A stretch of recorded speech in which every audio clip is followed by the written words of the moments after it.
In Sumer, part of the ancient land of Mesopotamia, there was a famous city-state called Nippur. One day, a teacher in Nippur asked his students to start a journal about their lives and their country. This is the story of one student, Nisaba, and her journal. Okay, here we go.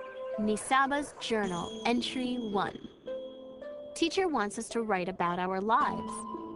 What is my life like here in Sumer? I think I'll tell the story of my people from the very beginning.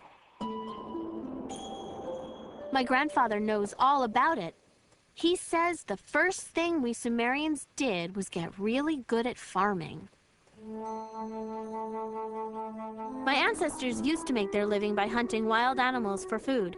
They were constantly on the move following the herds. As they traveled, they would also gather wild berries, nuts, and greens to eat. But they often didn't know where their next meal would come from. It was a hard way to live. Then they discovered they could plant and harvest a kind of wheat they found growing wild. And they also found out how to tame wild goats and sheep and raise them for food. Grandfather calls that domestication. It meant they didn't have to hunt for food anymore. They could grow it themselves. And so my ancestors stopped wandering and stayed here. They discovered that food grows better here than almost anywhere else. That's because we're in a river valley, right between two rivers, in fact. Mesopotamia actually means land between the rivers. One river is the Tigris, and the other is the Euphrates. My grandfather says it's easy to grow food in our valley because the soil here is so fertile. And he says that is because of the mountains up north.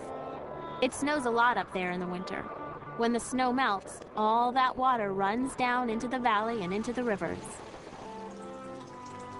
Then the rivers rise over their banks and flood the valley. And they dump a lot of really good dirt on the land. It's great for growing food in. So now we eat really well.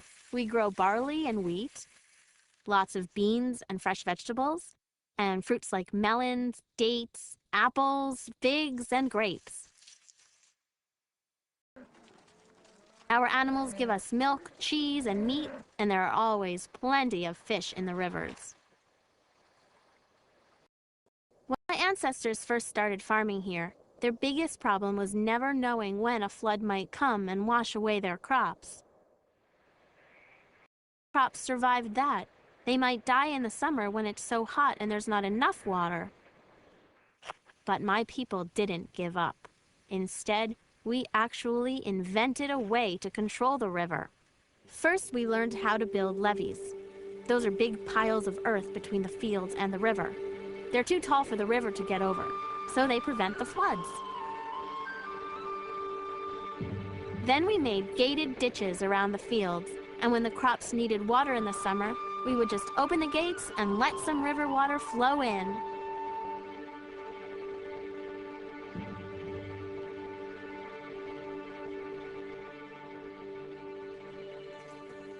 To plant our crops, we use a great tool called a plow.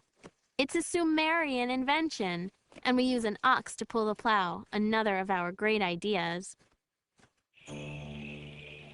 Some of our smartest people invented a calendar based on the moon and stars. My grandfather says nobody had ever thought of a way to measure time like that before. It helps us know when the floods will come. In our calendar, each year has 12 months, and each month has 30 days.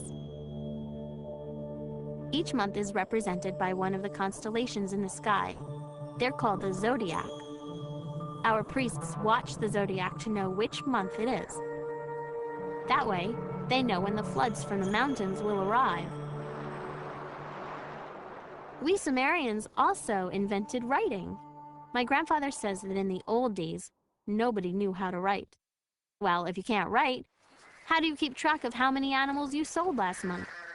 What are you supposed to do, paint them on cave walls?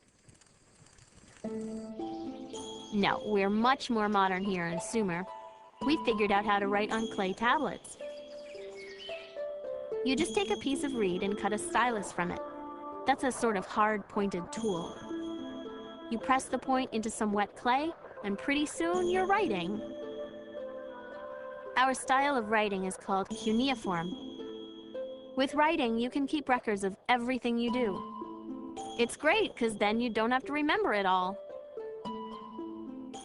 You also can make things permanent when you write them down. For example, we were the first people to write down our laws. But this is maybe the best thing we invented: the wheel. You'd think somebody back in the old days would have thought of it sooner, but we were the first. Before carts and wheels, we used to just drag things around. That was hard. But like I said, we are very modern here in Sumer.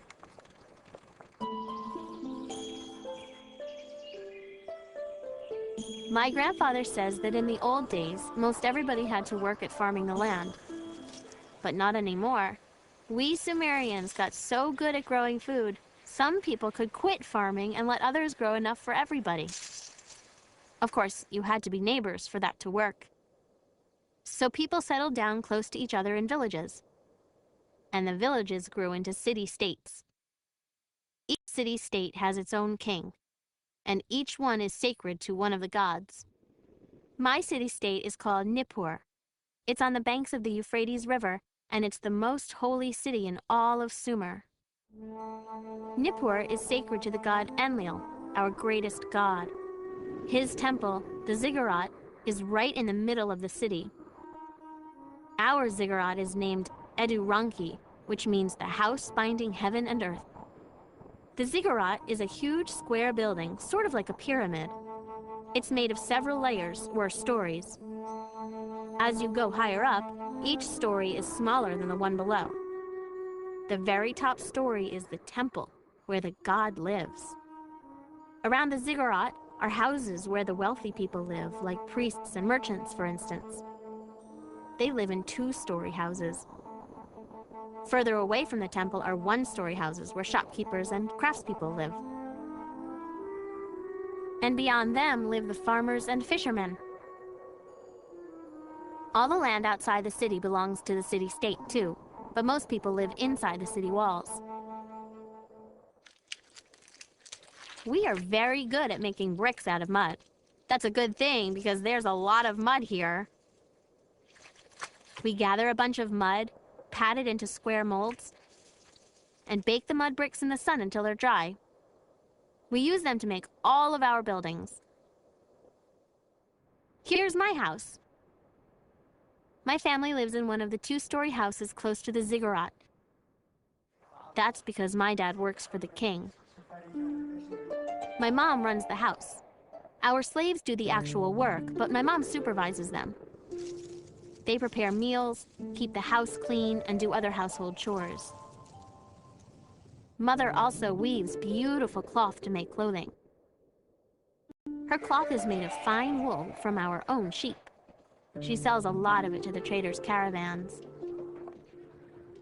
My younger sisters help my mom spin yarn and weave cloth. But I begged my dad to send me to tablet school. I'm learning to write so I can be a scribe. It's a really important job. There are a lot of other jobs in Sumer, like being a potter or a fisherman. Some people grind grain into flour and brew beer. Some are traders, and some just play music. Hey, that wouldn't be so bad. But it would be bad to be a slave. Some slaves were captured in war, and others became slaves because they owed money. They have to work for 3 years, often in the grain fields, and then they are set free. Besides the king and his family, the people with the highest positions are the priests. They care for the gods and make sure they're happy. That reminds me, I should write something about our religion. It plays a big part in our lives. We believe in 7 great gods: of the earth, sky, sun, moon, salt water, fresh water, and wind. My city, Nippur, is protected by the god Enlil, the god of wind.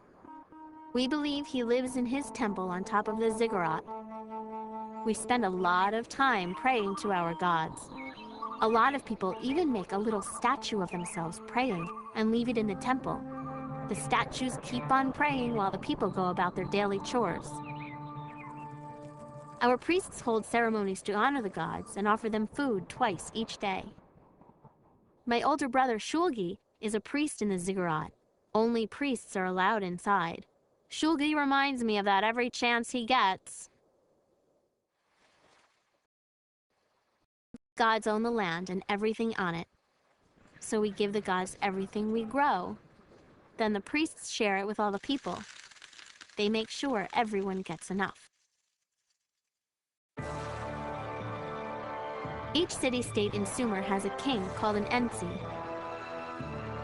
We believe he was chosen by the gods to rule us, and that it was the gods who gave us our laws.